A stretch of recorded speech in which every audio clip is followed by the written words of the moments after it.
everyone, it's Holly, and I'm here with a video that I'm having trouble titling. It was originally going to be called 10 Things You Don't Need for Disney World, but they might make your trip better. But I don't want to just do like 10 things you can pack. So these are things that like you can bring, you should know, or you can do that might make your trip better. These are not must-dos. They are not must-haves. They're just maybes that might make things better for you.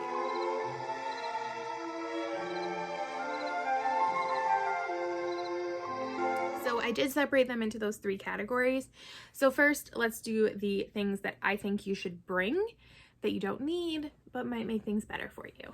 The first one is a lacrosse ball. I think I've actually talked about this before. It might be in my like must pack for Disney World video, but you don't need it. It's not a necessity.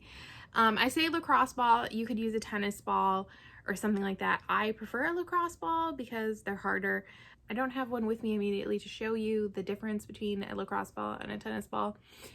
And the reason I like this is because it is a great way to massage your feet at the end of the day, or like I say, roll out your feet. I don't know if other people say that or if that's a dance thing, but I just like to put it like under my arch usually and just kind of like roll. I'll stand on it. That can hurt, especially with a lacrosse ball. A tennis ball is gonna like really give under your weight, so it'll be a little easier probably. And then put it like under my toes, kind of like loosen up all those muscles. You've been walking, 15, 20,000 steps. You've been standing on your feet. I personally feel like it helps. My muscles relax. It helps me feel more comfortable after a long day walking in the parks. And the best is if you can get the ball to be frozen or cold, like if you can put it in the fridge or freezer, and it gives you a little bit of that like cold anti-inflammatory work. I love it. Next is something kind of related. My dad actually does this, and that is a tote. So do I have a small one near me? No. He just brings like a small tote, like the kind of size that maybe you would usually put like shoes in or something for storage. And then he gets ice from the ice machine, puts that in there, and then puts some cold water instead of having to fill up the whole tub, which he has done before if he forgets the tote. But the tote, he says, is like a game changer. It just makes it easier. He soaks his feet every night for 10 minutes. And he thinks that is the best decision he has ever made. It's what he does to help his feet. If he gets blisters a lot just because he has bunions and stuff, so he almost always has like a rubbing problem. I rarely get blisters, but it helps with that for him. It helps, I think, release a lot of that pain, tension, that kind of stuff. And the tote just makes it a little bit easier to do. Next is something I personally don't bring because it's something I had to stop using in high school, but is a necessity if you are a user of this item, and that is gum. You cannot buy gum on Disney property, so if you want your own gum, that might not be true. You can probably buy it at the Speedway, I'm guessing, but like no gift shops or anything because they don't want you like spitting out your gum. And if you bring your own gum and you chew it, don't spit it out places except for in the trash can. If you want gum, bring it yourself. Next is something I have never brought, but I have thought about bringing, and then somebody said this in one of the Facebook groups I'm in, and I was like, oh my gosh, I think about this all the time and I've never done it. And the fact that you do it makes me feel like I'm gonna do it. I don't know if I'm gonna do it in March because my dad will be with me and I feel like he'll judge me. And that is to bring your own toilet paper. Yes, I know, I said it. Now, first of all, I fly Southwest, okay? So I can bring 2 suitcases. They're like never full. So I have space, and really it's just me. I can bring 1 roll of toilet paper. It wouldn't be a lot. I wouldn't bring it with me into the parks because I'm not that insane, but I am kind of a toilet paper snob. And like I don't even like when I go to my dad's house because he has a septic tank. So he uses like the cheapest of cheap septic safe toilet paper, and I hate it. Whereas me, like I moved out on my own and I was like, I'm buying whatever toilet paper I want. And that's what I do. And that is how I live my life. Did 2020 suck when I couldn't buy my brand of toilet paper? It did. I hated it, but I persevered. So I have always thought about doing this because Disney does not have good toilet paper. I feel like it's better in the rooms than it is in the parks, but it's still not good toilet paper. And so I think I'm going to do this in June. Again, in March, it's a father-daughter trip. I'm going to be with my dad. He'll probably judge me, so I'm probably not going to do it. But I think I am in June. I'm going to do it. I'm going to try one roll. We're going to see. You might want to think about it too. Anyway, so that's the last like to bring thing. So the next thing is to know. So the first thing is Florida water. Now, anyone that has gone to Florida Disney recently, do you feel like the water tastes better? Because I feel like it tastes better. It's still Florida water. It does taste better, right? Am I just getting used to the Florida water? So the water in Florida typically is pretty, I think it's sulfury is what it actually is. So it has a very distinctive taste to it. I can basically drink it now without anything in it. It's a choice. You know, it's not the best water, and it is typically what you're going to drink if you get tap water anywhere. There are a few restaurants who will serve like bottled water or heavily filtered water, but for the most part, it's going to be that. Also, remember, water is not just in a cup of water. So if you are getting a soda, a pop, as I would say here in the Western New York, or a tea, I mean, tea is probably obvious, like that is brewed in the same water, but your pop is just mixed with, the syrup is mixed with water. Where do you think the water comes from? So it is something to be aware of. I used to bring like flavoring packets, and like here I would probably put one of those like packets that they say to put in a 16-ounce bottle. At home, I would easily put that in like a 24 or a 32-ounce bottle and feel like that was more than enough. 16-ounce was way too strong.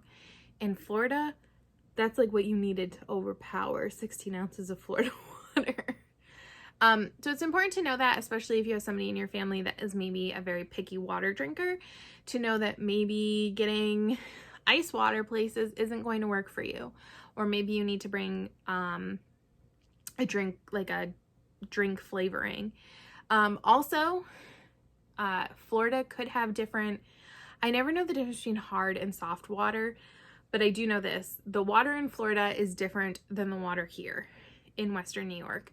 And so I feel like my hair washes differently. I have to use different amounts of shampoo than I do here. And I find that I drink a lot of iced tea, and or hot tea in the morning too. And I put, but the iced tea, this is more of an issue because the heat helps in a hot tea. I use like Sweet and Low or a sugar substitute, and it doesn't dissolve as easy in the cold tea down in Florida as it does here. And I'm sure that has something to do with the water chemical makeup, like the minerals that are in it. So it's just something to be aware of. You don't need to know. You'll survive. You'll make it, but it might help you. Next is discounts. So obviously there are tons of discounts. There are so many places you can learn about discounts. But there are two pretty popular discounts that I feel like people know about, but may not use to their fullest extent. And that is your annual pass discount and your DVC discount. So you can use these in gift shops. Do you know what a lot of gift shops sell? They sell drinks. So if you want a bottle of water, if you want a bottle of Powerade, Coke, Diet Coke, anything like that, might I recommend you purchase in a gift shop instead of from one of those carts out in the park, because in the gift shop, you can use your discount. And yeah, it's not a lot, but 20% it adds up, especially if like you're continuous, you only drink the bottled water, that will add up over time. Next is walking as transportation. I think a lot of people who stay on Disney property use Disney transportation, which I like. I've done videos about it, and I did talk briefly about walking. Now, you can't walk everywhere, but there are places you can walk, and I personally would rather walk than stand. I know some people don't feel the same way as me, and that is fine. But if I'm leaving the Magic Kingdom and I'm staying at the Grand Floridian, the Contemporary, quite frankly, maybe even the Polynesian, I would walk, or I would at least think about it. If it's like the end of the night, I would rather take that walk and be continuously moving than standing like on the monorail platform. That's just me. But just know you can walk places. The last thing to know, I think I've mentioned before in videos, is the kids meal, especially the quick service kids meals. First of all, anyone can buy a kids meal. Disney does not discriminate. Anyone can get a kids meal. And with mobile order, it's even less embarrassing because I don't know about you, but sometimes I feel like I'm going to be judged. But with mobile ordering, they don't know. They don't know. It's fine. But kids meals actually do have, in my opinion, a lot of food. Now, at some quick service restaurants, they're not as adventurous or as varied as others. I completely agree. So if you want a more thematic item, but some of them will just be like cheeseburgers, turkey sandwiches, Uncrustables. But some will be a little bit more in line with everything else. So like Satuli Canteen, you can get a cheeseburger pod kids meal, and it'll just give you 1 cheeseburger pod instead of 2. Stuff like that. Now, what makes kids meals good, other than the fact that they are cheap? Like I said, they do have a lot of food. So they usually have your main entree item, and then usually you get 2 sides. The sides could be fries, chips, apples, like apple slices, grapes, carrots, a go-go squeeze. It varies depending on where you are.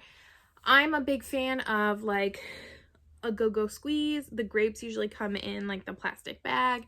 So then it's great because then you can bring it with you and it's like a snack for later. A clementine, you know, a cutie, that comes its own packaging because it's got the orange skin. I always say it comes in its own packaging. I don't think anybody thinks that's funny, but I think it's funny. Anyways, they also come with a drink, which is very helpful. Now, it is typically a smaller drink. If you get a water, it's going to be like the little mini water. Apple juice, small. Your regular drink, it's going to be a small cup, although usually you can get refills with that. I find them to be very filling, and they are cost effective. Big fan. I have sold my parents on the kids meal. And then the final 2 things are just 2 things to do that I think are underrated, underappreciated things. Again, you don't have to do them. I wouldn't consider them must-do activities at Disney World, but I think they might be more fun. They might add a little enjoyment to your vacation. So the first is mini golf. I've mini golfed twice. I have done both Winter Summerland, the Summerland side, and Fantasia Gardens. I thought they were both so much fun. You can usually use a discount here, like if you have an annual pass.